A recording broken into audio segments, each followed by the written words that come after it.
മുജാഹിദ് സമ്മേളനത്തിൽ വിമർശനവുമായി മുഖ്യമന്ത്രി. നവോത്ഥാന മൂല്യങ്ങൾക്ക് കോട്ടം വന്നിട്ടുണ്ടോ എന്ന് പരിശോധിക്കണം. പരിഷ്കരിക്കാൻ ഇറങ്ങിപ്പുറപ്പെട്ടവർ സമുദായ സ്വത്വത്തിലേക്ക് ഒതുങ്ങിപ്പോകുന്നു. മതരാഷ്ട്രവാദികളെ അകറ്റി നിർത്തണം. മതനിരപേക്ഷത കൊണ്ട് മാത്രമേ ഫാസിസത്തെ നേരിടാനാവൂ എന്നും മുഖ്യമന്ത്രി പറഞ്ഞു.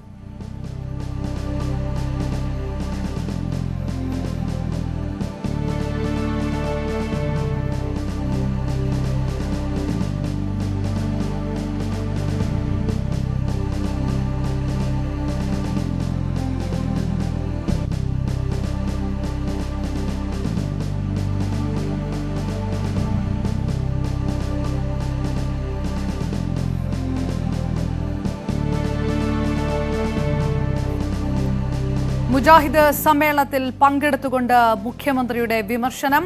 നവോത്ഥാന മൂല്യങ്ങൾക്ക് കോട്ടം വന്നിട്ടുണ്ടോ എന്ന് പരിശോധിക്കണമെന്നാണ് മുഖ്യമന്ത്രി പിണറായി വിജയൻ പറഞ്ഞത്. പരിഷ്കരിക്കാൻ ഇറങ്ങിപ്പുറപ്പെട്ടവർ സമുദായ സ്വത്വത്തിലേക്ക് ഒതുങ്ങിപ്പോകുന്നു. മതരാഷ്ട്രവാദികളെ അകറ്റി നിർത്തണം. മതനിരപേക്ഷത കൊണ്ട് മാത്രമേ ഫാസിസത്തെ നേരിടാൻ കഴിയുകയുള്ളൂ എന്നും മുഖ്യമന്ത്രി പറഞ്ഞു. ഇവിടെ RSSും സംഘപരിവാറുമുണ്ട്. അവരുയർത്തിയ ആശയങ്ങളുണ്ട്. ആ ആശയങ്ങൾ നേരത്തെ ആശയ പ്രചരണത്തിന് മാത്രമായിരുന്നുവെങ്കിൽ ഇന്ന് ഭരണതലത്തിൽ നടപ്പാക്കപ്പെടുകയാണ്. ഓരോ രംഗവും അതിൻ്റെ ഭാഗമായി കൈയടക്കപ്പെടുകയാണ്. അവരുടെ കൈപ്പിടിയിൽ ഒതുക്കുന്നതിന് വേണ്ടി ശ്രമം നടത്തിക്കൊണ്ടിരിക്കുകയാണ്. അത് കാണാതിരിക്കരുത്. ആ കാര്യത്തിൽ കേരളം വേറിട്ട് നിൽക്കുകയാണ്. മതനിരപേക്ഷ ചിന്താഗതിക്കാർ എല്ലാവരും ഒന്നിച്ചതിനെ എതിർക്കാനാണ് ശ്രമിക്കുന്നത്. ആ ആപത്തിനെ തടയാനാണ് ശ്രമിക്കുന്നത്. ആ സമയത്ത് തെറ്റായൊരു ചിത്രം വരച്ചു കാട്ടുന്നത് ഗുണകരമല്ല. പിന്നെ അദ്ദേഹം പറയുന്നതായിട്ട് കേട്ടു, ആരാടി നമ്മൾ? ഇന്ന് ഉയർന്നു വരുന്ന കാര്യങ്ങളെ നമ്മൾ എന്ന് പറയുന്ന വിഭാഗത്തിന് മാത്രമായി നേരിടാൻ കഴിയോ? അങ്ങേയറ്റം തെറ്റായ ഒരു ആശയഗതിയാണത്. അത് മനസ്സിലാക്കാതിരിക്കരുത്. സ്വയം കുഴിയിൽ ചെന്ന് വീഴരുത്. ഇവിടെ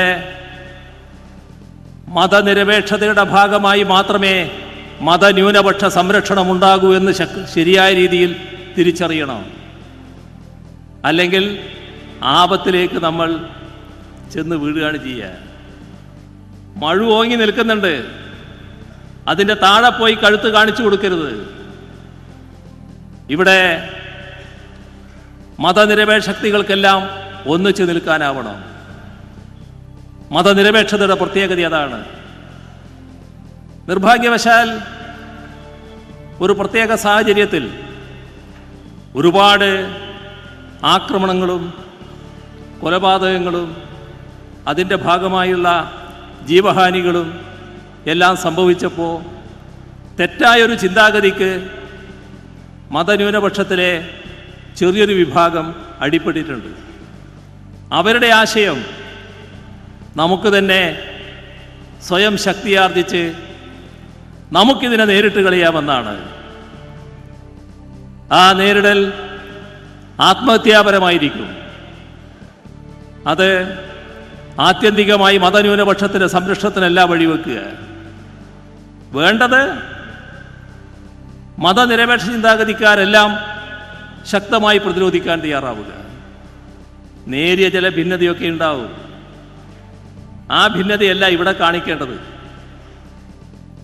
ആ ഭിന്നത മൂർച്ഛിപ്പിക്കാനുമല്ല ശ്രമിക്കേണ്ടത്. ഇവിടെ മഹാവിപത്ത് അവിടെ നിൽക്കുന്നു. ആ വിപത്തിനെ നേരിടാൻ ഈ നേരിയ ഭിന്നതയെല്ലാം മാറ്റിവെച്ച് നമുക്ക് മതനിരപേക്ഷതയുടെ ഭാഗമായി അണിനിരക്കാനാവണം.